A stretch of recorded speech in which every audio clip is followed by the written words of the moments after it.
I'm glad you could join us for another edition of Truckin Frontlines. We are serious about proving the media wrong on every occasion. I've got two great stories lined up tonight. One about a myth we're all very exposed to, and that's this myth that there's a trucking shortage. And the other story is on one of the ways in which they believe they can solve this myth. It's all a smokescreen, my friends. It's all a smokescreen. So stick around, pull up a chair, grab your favorite drink, and sit next to someone you care. It's about to get meaty around here. I run all the time trying to inform you and let you guys know exactly what's going on in the trucking industry. I do it two ways. One, this show right here, Truckin Frontlines, where we pull select stories from the press in both video and articles and any printed media we can come up with. And we put out for you the issues within said media, whatever it is. And we, as educated individuals, debate those issues. The new show I've started running, usually during the day, as soon as I can crank up enough content to actually make a difference in the world, is Truckin City Journal. I actually examine in depth each of the stories and talk about, from a journalist perspective, the good, the bad, and the things you need to know that mainstream media will never tell you. Truckin City Journal is my effort to set you straight and give you the voice to make a positive difference in the trucking industry. That's what we do here. Here on Truckin Frontlines, you can make a difference by leaving comments in the chat. If you're feeling froggy and you want to become one of the panelists, I've left in that chat a link. It's pinned at the top. You can hit it. It allows you to come up on camera, sit here and talk face to face with me and other guests and sound off about your opinions about not only the story, the industry, or anything that matters to you. You're also urged to call in and talk to us on our studio line. 860-785-3547, 860-785-3547. Call us, let us know what you think. Also, don't be afraid to give us heads up on stories you'd like to see on future broadcasts. We are all about making you able to produce better, able to become better, and able to be just a better trucker. So give us a few minutes, give us a link, give us a story, and give us a like. Let's get on to today's topics. But first, I want to take a walk through what I feel is a necessary story. It probably irritates everybody out there. I'm going to call it Room for Truckin' in 1 minute. Now, it's going to take me longer than a minute to go through this, but bear with me. I have a reason for the title. Ladies and gentlemen, picture yourself behind the wheel of your trusty car. Cruising down the highway, you feel the smooth ride of four wheels beneath you, each one part of a finely tuned machine that makes your journey possible. That's right, four wheels. But have you ever wondered why us massive trucks, the kings of the road, if you will, we need not four, not six, in some cases, a lot more. We use 18 of them. And if you're living in the land down under, you use a hell of a lot more than that. I digress. Well, let me tell you something. It's not for show. It's purpose. You know, these big rigs, these 18-wheelers, we are the lifeblood of the economy. It don't matter what country you're in. They haul everything from food on our tables to the clothes on our backs, the garbage, the gadgets, everything in between. Okay, and to move these things, it requires a big box with colossal weight. They need a few more feet on the ground. I mean, imagine this. Imagine trying to carry your friend down the road a considerable distance. Now, that by itself is hard enough. Now, imagine going a step further. Carry 100 friends on your back. You won't make one step. You see, these 18 wheels we have, they distribute the weight. They're purposeful. And they make us also a lot different of an experience than your four-wheeled friend. I mean, you guys, you can nimble in and out of traffic, stop on a dime, you can start going, you can turn left, you can turn right, you do all kinds of things, and you dare never think about it. People like us, we have to have skill, we have to have time and patience, and above all else, we need distance. So now let's talk about braking for just a second. One of the most common things I and you, as a fellow truck driver, probably see out there are these four wheelers cutting in front of you and not giving you a moment's thought. Well, if you happen to be a four wheeler and you're watching this broadcast, think for 1 second. Your four wheels are nothing but a speed bump in my way. What we do out here every day will make or break your lifestyle at home. The men and women behind the wheels of this truck, all 18 of them, we need up to 3 football fields. Okay? At 70 miles an hour, it takes us over 600 feet to stop. That's nothing to sneeze at. We don't go around turns at Mach 9 like you do. So next time you see an 18-wheeler going down the road, take a moment and think about exactly what moves you're making. And realize we need 3 things from you. We need time. That time is simple. Stop giving yourself that rush to get around and realize that we're taking the time to move slowly and deliberately to save lives every day out here. The second thing we need is space. We need the space to get the job done and the difference to see it through. The difference between 15 feet and 75 feet. It's more than you think, but people forget it, and they do all the time. And the last thing is respect. We aren't just your local high school dropouts. We aren't the resident losers club here. We are driving complex machines, and we are skilled at what we do. But you forget for one moment where you're at when you're in front of us, beside us, in our blind spots. It's all over, but it's all over, baby. Okay? We move America one load at a time, one road at a time. And the time, and the space, and the respect, well, that's in your court. And now you know the rest of BossMan's opinion on that. Let's get some roundabout. And yes, I said that clearly. Roundabout from some of our guests that's currently in the audience, and then we'll visit the comments and see who's with us today. Somebody who probably knows full well about the error in your ways when you get in front of him. He probably gets very grumpy and very ornery. Grumpy old trucker. How you doing there, my friend? I'm doing just fine there, boss man. I'm listening in on what you're talking about. And yes, sir, I get very grumpy whenever I have four wheelers that decide to brake check me and jump out in front of me and turn in front of me and all that. They do it all the time, and I figured an opening segment reminding everyone, and hell, even some 18-wheel drivers, some of you guys out there, you guys need to get reminded too, because some of you guys, I swear, you drive like you're in your car. So I mean, it's a colossal, I think, message that I think needs to be heard, and every once in a while, reminded people, whether you drive 4 wheels, 10 wheels, box trucks, hot shots, whatever, slow it down, give us time, man. I mean, it'll make a difference in a life. It really will. Another driver who's probably wishing he had 18 wheels moving. Yours truly, the funny man, resident funny man himself. Driving with John. How you doing tonight, my friend? Well, I hate when people cut me off. I'm going to be a grumpy trucker tonight. No, I'm just joking. I can't even pretend to be grumpy like that guy over there. Sorry, that guy over there. Yeah, I'm doing good. We'll just say having a couple of small issues tonight, but nothing I can't handle. Hey, just like as in one of my trucking channels I manage. That's Truckin. Shameless plug.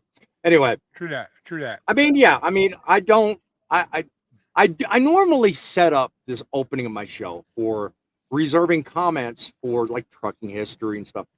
Tonight, I figured, no, I'm going to bless America with an actual reminder of something that may make a positive difference.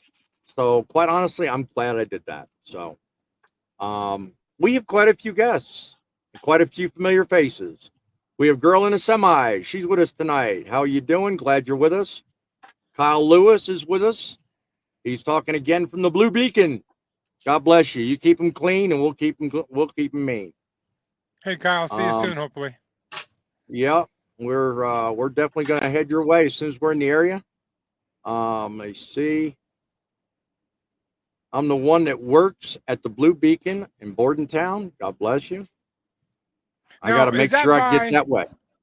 Which truck stop is that by in Bordentown? Is that the one by Love's, or is it over by like? I can answer for you, Kyle. As soon as you turn off of exit 7, and you come off exit 7 right onto 130, you're gonna make that first right at that first traffic light. You've got a Love's to your left. You've got the Petro to your right. The Blue Beacon is right there next to the Petro. Kyle, okay. Correct me if I'm wrong, but I think I'm right on the money on that one. Yeah, I think that's right. And then if I remember correctly, he said he works daytime shifts. So who knows? Maybe you'll see me soon. Not saying anything else. He confirmed I was right. Right there by the Petro. Yes, sir. Yep. So who knows? Maybe you'll see me soon. I'm not confirming nor denying any of that stuff. Exactly. All right. Let's get on to the first story. I think the first story really tells it. If I can get the thing on here correctly. Newswatch. Gentleman from Newswatch put up an article. He boasts yet more misinformation on a trucking shortage. He even goes on to suggest what to do. Given the current market, I don't know. I'll let you be the tell. You tell me if you think it's a believable approach. And go on to say in the article that truck drivers are a vital part of the U.S. economy. Yes, despite their critical role, there's a severe shortage, they say, with a deficit of over 80,000 drivers as of 21, and expected to increase up to 162,000 by 2030.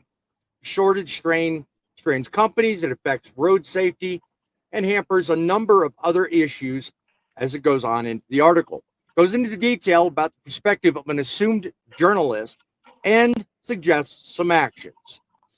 Some actions meaning that the industry must implement strategic driver scheduling, use advanced GPS technology to optimize routes, and explore alternative delivery methods like drones and self-driving cars or trucks or what have you. The solutions not only address an immediate shortage, but also pave the way for more flexible and resilient delivery system. Now, I see some issues with this article. And as always, I'll have these links in the description of this live broadcast. So have at it, watch it, read it, whatever you want to do. I see some concerns with some of the information in this article. The author goes on to say a few things about safety implementation, and I think if it's not handled right, I think you're putting yourself in a category where you're going to raise more problems than solutions. You can cause more accidents if you don't do things right. As far as the technological challenges, well, we got enough going on technologically, with the ABS systems, the collision avoidance, the new ELDs, all this, all the different things. So technologically, I think we're far enough into this. And don't even get me started on, all these self-driving, goals they have. As far off as they are, I think they're lofty and they're really pushing too fast. I mean, there's a lot of hurdles and there's a lot of problems with it. So without really getting into too much more detail, I thought I would pan the current guests and talk about, well, you know what, when it comes to a trucking shortage, we've already been down the road on a couple of our lives already. We've already talked about what we think of as a driver shortage, but without going backwards and rehashing the same old arguments we've had in the past.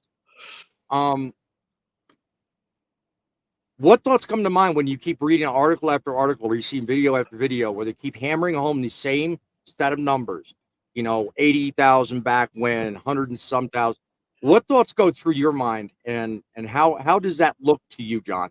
Does it seem like there's something or a magical force behind trying to do all this? Do you think there's money involved, or do you think there's another purpose perhaps maybe I'm not seeing? What do you think? There's always money. Everything in our country, you follow the money and it tells you what's going to happen next.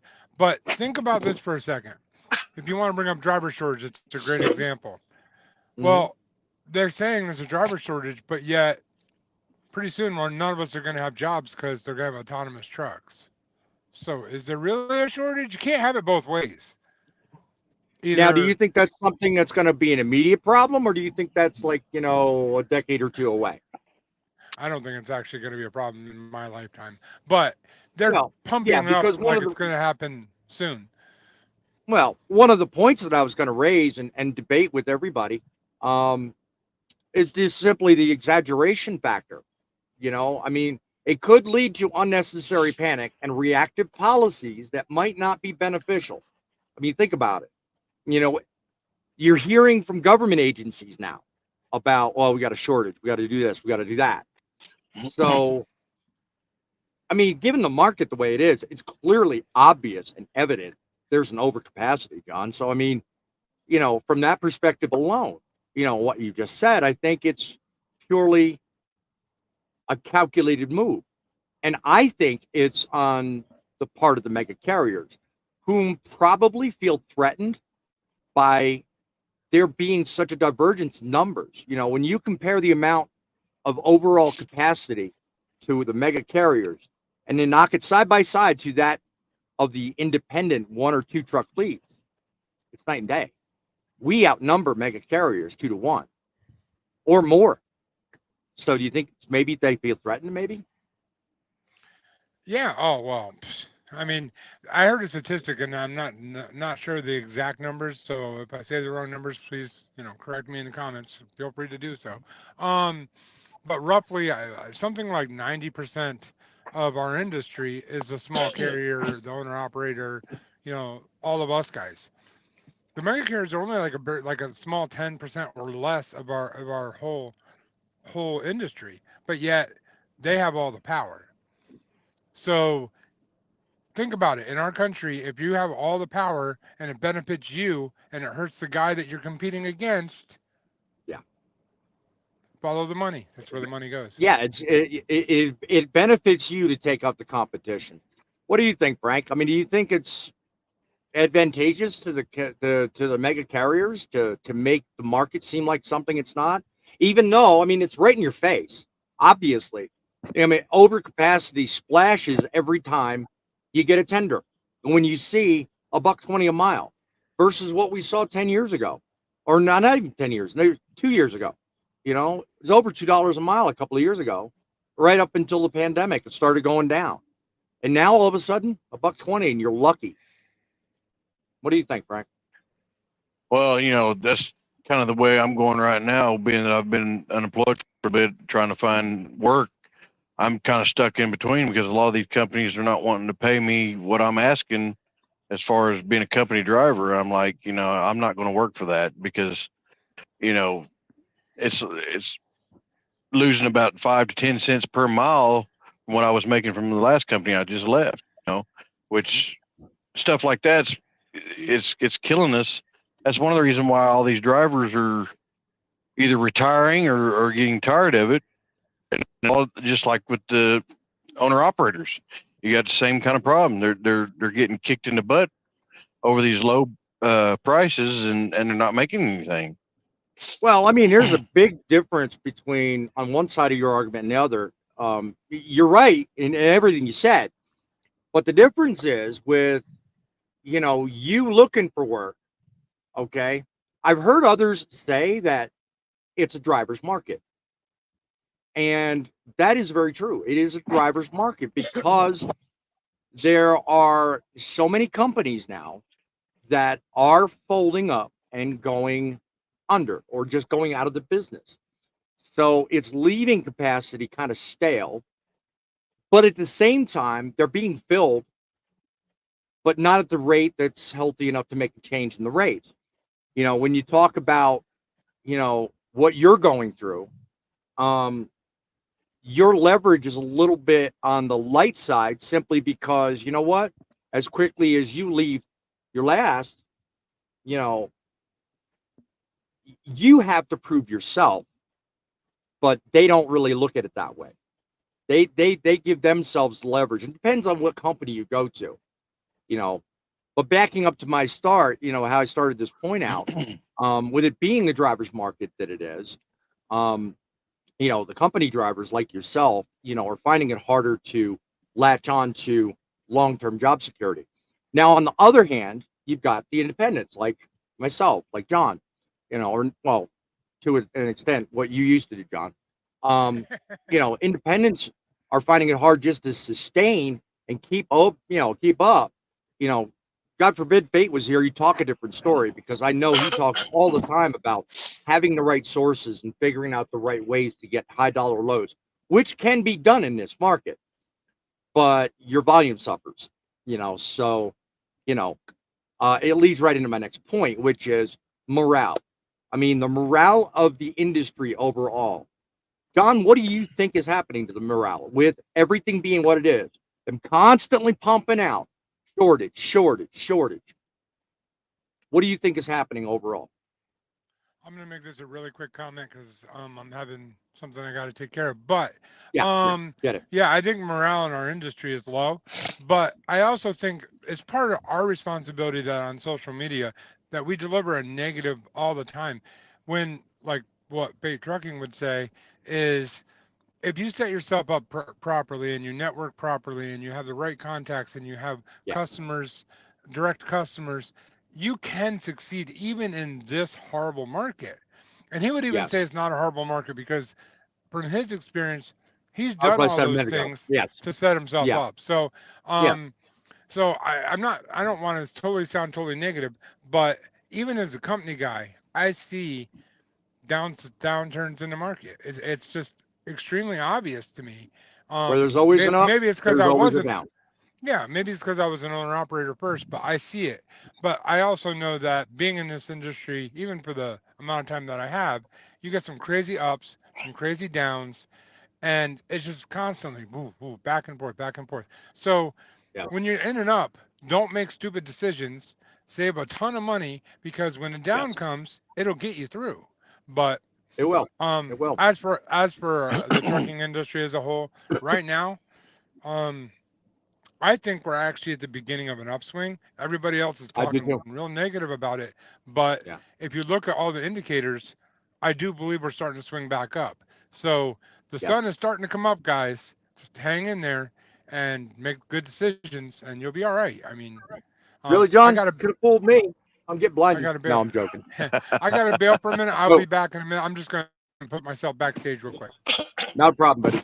Frank, what's your take on all this, man? I mean, the morale, I mean, obviously it's hard to keep up, but as he pointed out, our job is one, I think it's easy to do, but you've got to keep tuned into the right sources, which is ultimately the biggest difficulty out here. I mean, if everybody's pounding out shortage, and it's definitely not true, what advice would you give somebody that constantly sees that to sift through it and just say, you know what? It's BS. What would you tell somebody? I'll be honest with you. I'd tell them, look, you're gonna have to do some more research on that because you can't believe everything you hear. I mean, Yeah. just like when you watch regular TV, you can't Yeah. believe everything you hear or see on that TV. It's Very best true. to actually do your own investigating and figuring it out so you Yeah. can get the true story on it. Yep. Speaking of morale, very comment on the screen gives me a high morale, man. I like seeing stuff like this. Kyle, thank you for the hard work. For you delivering the stuff that we need. Thank you. And thank you. It is you. I sit here and make spectacle out of everybody thanking us. And I do appreciate that. But quite honestly, I'm going to bounce it back on you in the audience. It is you that without your sponsoring every little thing, buying every little thing, looking for things, ordering stuff, buying stuff, we wouldn't have it. We wouldn't have an industry, especially you, Kyle, because you help keep our trailers clean, trucks clean, everything clean. So you keep up the hard work, brother. And to those in the audience, you keep looking at everything you do and look strictly at higher morale, truth-based news media, and make sure that when you buy things, that's when you think of and thank a trucker. So that's my take on that. Um, Can I weigh if in we for a rely second? too much, what's that, man? Sorry, can I weigh in for a second? I'm all about Go thanking ahead. truckers, but recently I've been noticing that, I mean, truckers, we all need to be thanked, but I also thank the guy working at the Blue Beacon. I thank all the people that work in the shippers and receivers, the guards, the people loading, unloading. Though they're not always nice to us, they got a job to do too, and without them, we can't do ours. So, guys, if you're trucking or trucking adjacent, I call it, dude, I really appreciate all that everybody does out there. Just thank Yes. you. Just keep up the good work. That's how we keep this country Yeah. Well, moving. I'll say something to that too. It's a Oh, chain reaction. Every job that everyone does, no matter what field it is, always going to require one or the other. So we all technically need to work together some way, somehow. Get along, understand each other, understand what our job titles are, what we do. Stop hating on each other, basically. yep. I mean, and stop thinking, like you said a while ago, stop thinking there's not enough of us. There's plenty of us. We just, got to reach out for them, you know? Yeah. I mean, I personally think it's just a matter of, well, as one of the points the article did make was talking about routing and scheduling. And to that, I've got one thing. I mean, there are companies and there are people that expect miracles to happen. Case in point is a load I was in last week. They wanted a load delivered 1,700 miles in 2 days. Now, that's great for a team load, okay? But on a solo, that's not possible, So that consequently caused delays in an even further manner of speaking, because of that, I was sitting over the weekend and it was ridiculous. It did not have to happen. So, I mean, instead of focusing on the driver shortage, I think personally, what companies need to do is focus on managing the drivers they have more efficiently. And that problem will help alleviate what looks to be like a shortage. Comment in chat if you disagree with that or if you have a different take. I want to hear it. I want to know. Or you can call our studio line, 860-785-3547. We are certainly open for opinions, the purpose behind our being here. In the meantime, while we're hearing from comments and people in the audience, I would like to move on to story number 2. Story number 2 is one that I think kind of goes on the back of what we just got done talking about. Now, because of this driver shortage, government agencies and schools alike are pushing this shortage as a reason to bend and change rules that exist. Okay. Um, an article that was released by CGI Digital talks about, quote, the catch-22 of having young truck drivers. Okay. Now, it talks a lot about the shortage and the need for ongoing efforts to license young drivers, especially those 18 to 21. It talks about the recent revisions in the FMCSA's Safe Driver Apprenticeship Program. Now, as you all know, that program fell flat on its face because, really, honestly, the program itself only seen 133 participants in terms of schools qualified to do it. A very low turnout, and it was basically shelved. But despite all that, okay, supporters argued the revisions that were put in to get that going would help address the shortage by opening up opportunities. Okay, great. They cite incentives and initiatives like the next generation in trucking, training high schoolers as early on as 17 and getting them into a vocational program. On the other hand, there are opponents that say safety concerns should rise above all else and should prevent that from going on. Now, it's still up for debate. There are still people that haven't really crossed the T's, dotted the I's, and all that.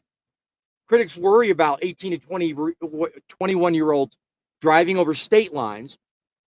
And I had some guests in earlier shows that say it's just an imaginary line. All that being what it is, public opinion and media coverage, they look at it from one perspective. And honestly, I think us in the seat, we see it from an even better perspective. The narrative is driven by more people talking about facts that are not grounded in statistics. Okay? So let's look at this one article and the whole issue from two sides. Look at it from the pro side and the con side. I've got a number of questions, so I want to bounce it off you in the audience, as well as our panelists with us today. And let's look at it from all sides. So let's talk about it from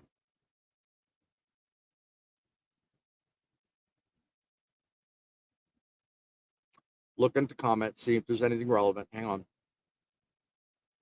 Let's talk about it from the perspective of the narrative.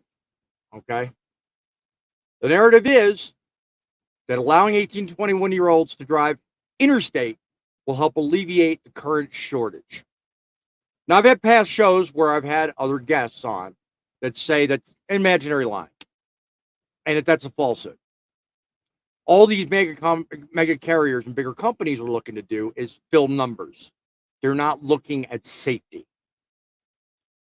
So, Frank, if you're able to answer and you're able to give your opinion, what do you think about that question? Do you think it's just a number, or do you think that there's actually verifiable statistics that say the younger drivers need to stay close to home and learn regional and then go over the road? Or do you think otherwise? I'm back. To be honest with you, when I first started out, even at 21, it was kind of tough for me. So I'm telling you right now, unless you're, someone that's used to being gone for a little while away from your family, I say keep them local.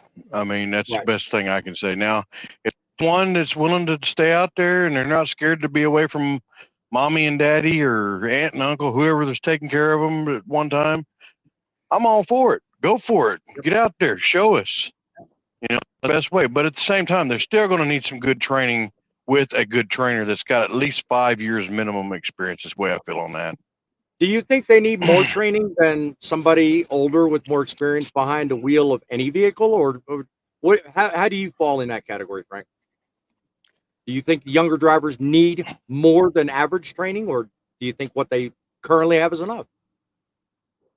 Honestly, once they go through a reputable school that's PDTI endorsed, all right, then once they get out of there, they need to be with a trainer that's got, like I said, at least 5 years over the road experience, been through the mountains and all that good stuff. And that way, once that trainer feels that they know that they're good to go, release them. Right. But, the trainer himself is who's going to know if they're ready or not. They're not, and the school's not. Yep. It's going to be the factor of it is that trainer that's with them that's actually right there and side by side, watching every move they do, watching everything they do. They're the ones that's going to know, hey, this guy's ready to go, or hey, no, I believe you need to be out here a little bit longer with me. Right. What about you, John? What do you think? Do you think this whole idea of pushing this 18 to 21-year-old thing will help any bit of the industry, or do you think it's just water over the dam in terms of trying to get the problem, as I said to Frank earlier, the numbers up? I mean, what are your thoughts? The whole premise of a shortage just makes me laugh every time. I don't think it has anything to do with a shortage. I don't see anything wrong with the younger generation coming in and learning the industry. The problem that I have with it is, I think trainers have to understand. You know how you meet one 18-year-old and they're obviously irresponsible and couldn't handle any kind of responsibility, and then you meet the next one and you're like, wow, that's an old soul. He's very responsible, very mature. I think a trainer should make that call. If they're Yeah. responsible and mature and they can handle it, awesome. Teach them the best thing you can, show them everything you can, and stay in state because that's the law, and we're good. But if somebody's immature and the trainer knows they're immature, they should never let them out on the road. I'm just Right. it's got to be a call of a good trainer. And he said 5 years. I'll say 10. Honestly, Mhm. I've been driving way over 5 years at this point, and I'm not even. I Yeah. don't consider. I would not be a trainer. Um, I've I said it just should think be more the time. It should be the mileage. I think yes, that, yes.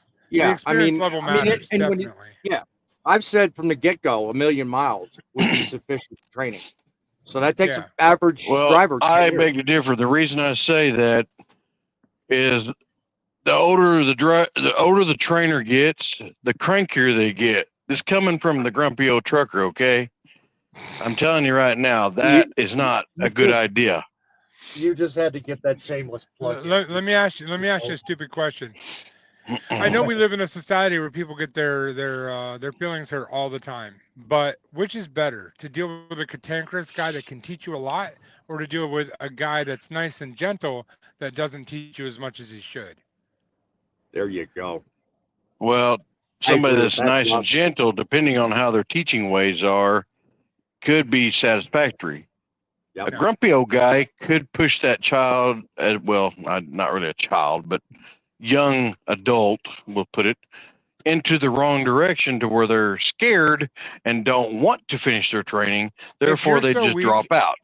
If you're so weak in stature that a big mean guy can make you not want to do the job, you're in the wrong industry. I hate to sound so insensitive, Well, but that's the truth. I mean, here's a coming good from someone example. that has A done parallel. training, Go ahead. coming from somebody that has done training, I successfully was able to train at least one trainee before the pandemic took place real in hold. And the gentleman is just a few years older than me. Well, he had some experience under his belt, okay? But Right. the deal of it is, he still was not cut out for it right away. He needed definitely more training. And if it hadn't been for me knowing what I knew and as watchful as I am, because that's a positive too, is the trainer needs to be very watchful eyed. You can't have a trainer No that done sleep, similar no to sleeping. Yeah, no sleeping in the exactly. bunk. Yeah. No sleeping in Yeah. the bunk. They need to be on duty the whole time they're up there with that student while that student is learning. Yep. It's I don't know, John. You bring up a good point. I do understand and solely understand where you're coming from, but each trainer is different. And like I say, if you're a hard butt on them, like the military is, sometimes Mhm. some people aren't cut out for it and they drop out. But Yeah, then but if let me ask you a sometimes, question. Let me ask you a question. That's a great example. In the Right. military, they're hard on them and they might just drop out. Well, guess what? Is that the guy you really want on the front line covering your back?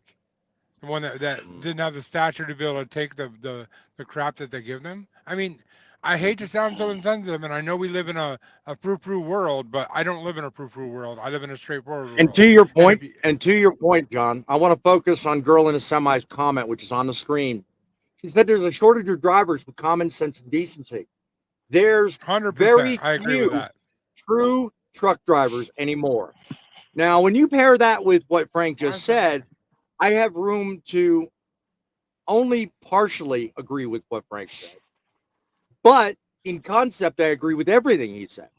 Because to her comment and to her point, if we're going to train people, I think it's imperative, not only for the industry, but the person being trained, that they be taught to be a good credit for Girl in a Semi, true truck driver, not just a steering wheel holder, or in term you're used to recite a lot, Frank, window licker.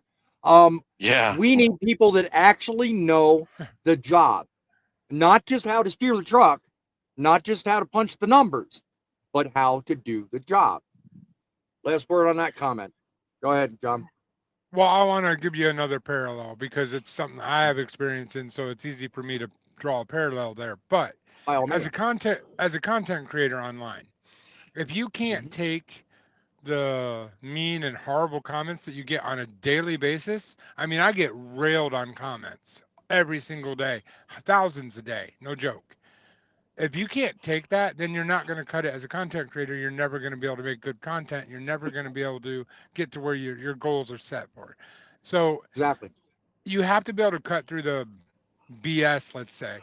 Um, a great example, a video that we've been talking about recently that I just posted on other social medias. I get a lot of Right. comments about how fake it is and how blah blah blah blah blah blah blah blah, and they slam the heck out of me. But you know what? Yeah. You have to keep it in perspective.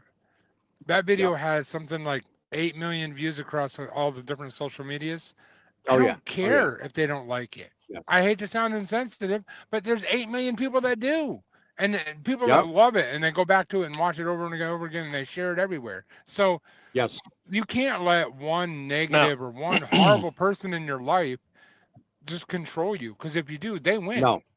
So You do now, exactly. Exactly. and that factor, there's this old saying that's true to its form. Hmm. If you fall off a horse and you really like to try to figure out how to ride a horse, you're going to get back on that horse sooner or later.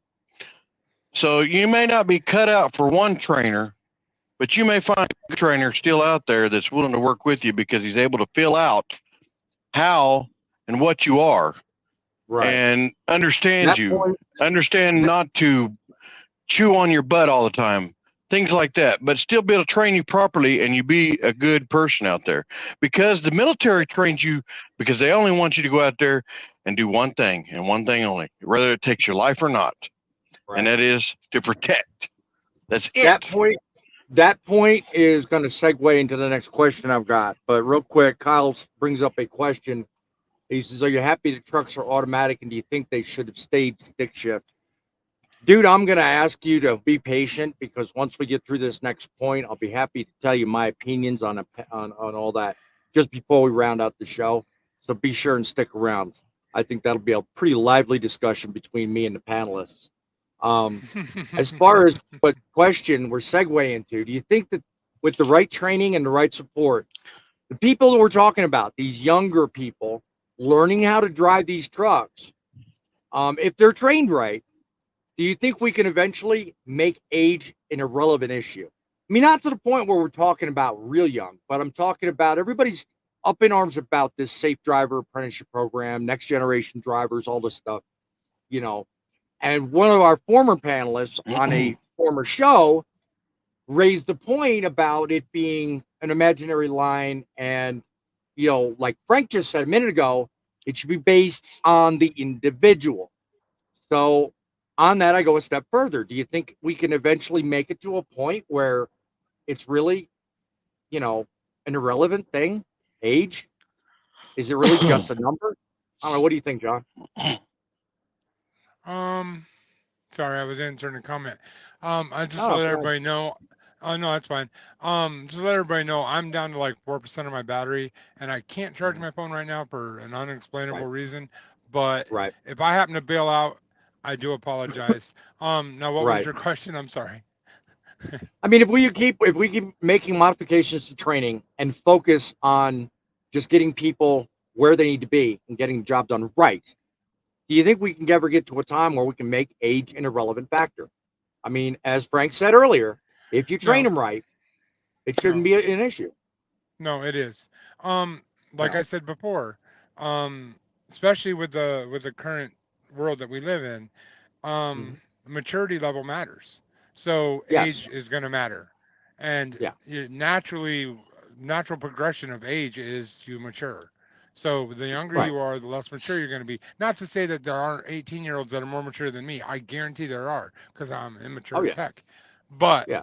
I also take my job seriously and understand that every decision I make on the road is life or death. So there's a maturity level there because of my age Right. that an 18-year-old doesn't have. When I was 18, I drove like an idiot, not in a Hmm. semi, but because you don't realize how valuable life is. As you get older, life becomes more and more Before valuable. So before you lose battery and before you bail out, automatics versus manuals. What's your opinion, real quick? that was exactly what my comment was about. Um, I personally, I have my CDL that I learned on manual, but since I've been driving, I've pretty much been all driving automatics. As an older dude with horrible knees and um, stuff like that, I prefer an automatic. I get There you why go, people like Kyle. the gear grinding, black smoke blowing. I get all of that, and honestly, that's cool as heck.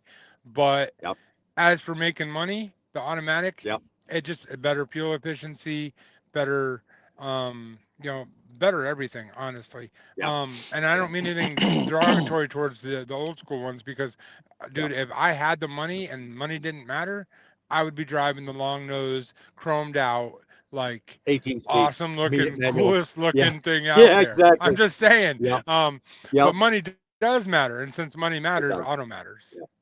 it does. Kyle, that's one down, two to go.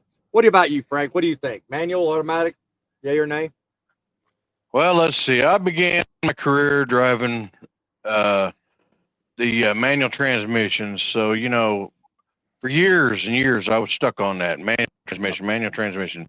Whenever they started the semi-automatics, which is still used a clutch to stop and go. yep, First time I got in one of them, I was confused. It yep, confused me. Well, later in yep, my career, I progressed into getting into a fully automatic truck. yeah. Well, it was something new to me, and I thought I wouldn't like it. I'm not going to like this. And you know what? I got damn near 24 years into this career, and I'll be honest with you, I prefer an automatic because one reason, the biggest reason, it's a whole lot easier on our legs, and it saves on equipment wear and tear too. It Can does. I say one It more does. thing? I'm sorry. Before Quickly, my go my ahead. phone is like gonna die probably mid sentence, Yeah, but out with um it then. I do want to say one last thing, kind of going backwards a little bit, but as much as I said, a bunch of frou-frous that need to understand that I'm not giving permission for people to act like jerks, okay? If you're a trainer, it's no different than when you walk into a store with good customer service, okay? As a trainer, you need to have good training service. You not that I'm not giving you permission to be a jerk, okay? Yes, Courtesy does matter. Um, but sometimes out on the road, things are going to get heated, some things are going to get stressful. You need to be able to handle that. That's why I said that. You can't be yes, you have to have some metal behind you. You can't be all yes, soft and mushy. You know what I mean? And yep. I mean, this is going to be Um, quickly on that is the factor that, it's also on how they've been raised to by the parenting on whether they're more responsible, more mature, yep. because there's some parenting that's not very well anymore and it's getting That's true. worse. Thank you, girl. In some eyes, she said there's too much hate in general. Frank, we are a country terribly divided. John, if we lose you through the close of this show, I'll be up on this link waiting on you, so you know how to find me. I'm about two Um, seconds from dying, so yeah, I don't that's doubt why I that. was doing this. I'm gonna complete everything by saying one thing in terms of my opinions on automatics and manuals. I prefer manual over everything. So you got 2 out of 3 on this that is one way, one other. I mean, I learned on a manual. I'm thankful. And once they say once you learn how to do a manual, you can drive anything, and that much is true. Um, Automatics are great, and they're pretty much all that you see out there on the market today. You can't even order a truck and get it today with manual unless you special order and pay a lot of money for it. So as John said earlier, money's always an object. So it's automatic, it's economic, it's great for fuel savings, all that kind of stuff. Um, Bouncing back to the story, let me ask you, Frank. In terms of the program, I don't know how much you know about that safe apprenticeship program and the low turnout, but do you think that basically is a death knell that more people should listen to? I mean, 113 applicants. only 32 of them or 33 of them, I think, actually went through. And that was over an entire year. I mean, clearly there was some issues. And one of the more notable ones was the inward facing cameras. People were like, they thought that that was interference. It was safety. It was privacy. It was a whole 9 yards. It caused a large ruckus. And now they're considering redoing it without the cameras. Like, we need more dangerous situations on the road. I mean, come on, give me a break. But forgetting all that for just a second, the fact that not a lot of people participated in that, shouldn't that be like an open sign, red flag? Hey, maybe they're just too young. What do you think? Well, I kind of see where you're coming from on that. Yeah, it's a factor of a lot of immaturity. A lot of them get up in there and they say, "Oh yeah, I'm gonna get to drive this big thing." Oh yeah, and then they get finding out all the issues that comes with it, learning and how to back it and how to maneuver it properly. And they're like, "I just can't do this. I can't do this." Well, then you're not cut out for it. Stay out of this industry because it's going to get a lot worse before it gets a lot better as far as learning curves and stuff. Do you think the public's perception could ever be changed? I mean, think about it. You're in a four-wheel, you're driving down the road, just like I opened the show. You know, you're next to a truck driver, and unless you actually look up in the cab or actually meet him face to face, you're thinking, "Oh, this guy with experience. He knows what he's doing." Maybe not so much if we got all this going on, right? I mean, Good point. I mean, it really plays tricks with government or general public perception. It So, does. you think anybody's thought about that? I mean, what do you think? Because, for years it's been a professional and it's still a profession. You have to go through special training, schooling, and all that. But Mhm. the profession needs to know that you're going to stick with it and you're going to understand it and it's going to stick in your brain up I mean, here. moreover, the public needs to have the confidence to know that when someone approaches you at a traffic light, they know how to brake, they know how to turn, they know the rules, they Mhm. know the laws. They go down a Right. hill, 80,000 back. They know how to operate that Jake brake, downshift properly, Yep. not kill four people at the bottom of the hill and get sentenced to 110 years. Pick, pick, pick, pick. Anyway, um, you know, confidence is largely driven by public perception of not the good, but the bad. You can have 10 good things happen and very little said about it. But all you need is one bad thing, and it's all the rage. Yeah. Ain't that right, Frank? That's right. All it One takes is bad one bad one option. bad turn is all it takes. Exactly. Um, read through some of the questions here. I'm going to take a final glance through the comments here in just 1 second. If you could, while you're sitting here waiting on me to look at my next question, go ahead and like this broadcast. If you're joining me on YouTube on my channel, go ahead and hit the subscribe button. Love to have you do the usual Saturday show, usually at 8 o'clock at night, or Saturdays at 11 o'clock in the morning, Wednesdays 8 o'clock at night. I'm all turned around trying to multitask here. Um, Certainly go ahead and subscribe to Frank's YouTube, Grumpy Old Truckers. Um, and by all means, driving with John, certainly become a subscriber to him. Um, I don't know. Last question, Frank. Do you think they really need to rethink this entire idea of training? Obviously the safe driver thing didn't work. It's not turning out the way they wanted. The government's throwing a bunch of money at the problem, and there's really not a whole lot being done as a result. Well, I don't know. What do you it's think? probably not fully all the way out there on that. Like you're saying, the government has got a big hand in it, and I think the government is feeding into these larger companies saying, "Here's a good tax write-off. You hire this youngin." Because it's similar to how I got started whenever I began my career at 21. They Mhm. had a government program here in Oklahoma that if you were an Oklahoma resident, it was, you went to school, the state paid for it because they got reimbursed by the place you were going to go to work at. So I think that's what's going on. Is they're throwing more money into it. I think that's what's going to work. But like I say, if you've got these youngins out there, and they've got this right mind of not actually wanting to put forth and do it, they're not going to make it. They will not succeed, and they won't succeed in anything they do if they don't have a fourth of putting forth their effort into it. Yeah. They've got to have the right mind of wanting to do it and actually wanting to be in that field and learning it in order to succeed. And that doesn't matter if it's trucking, nursing, being a doctor, anything. I mean, it doesn't matter. A welder, and so on. Right. That's true. That's true.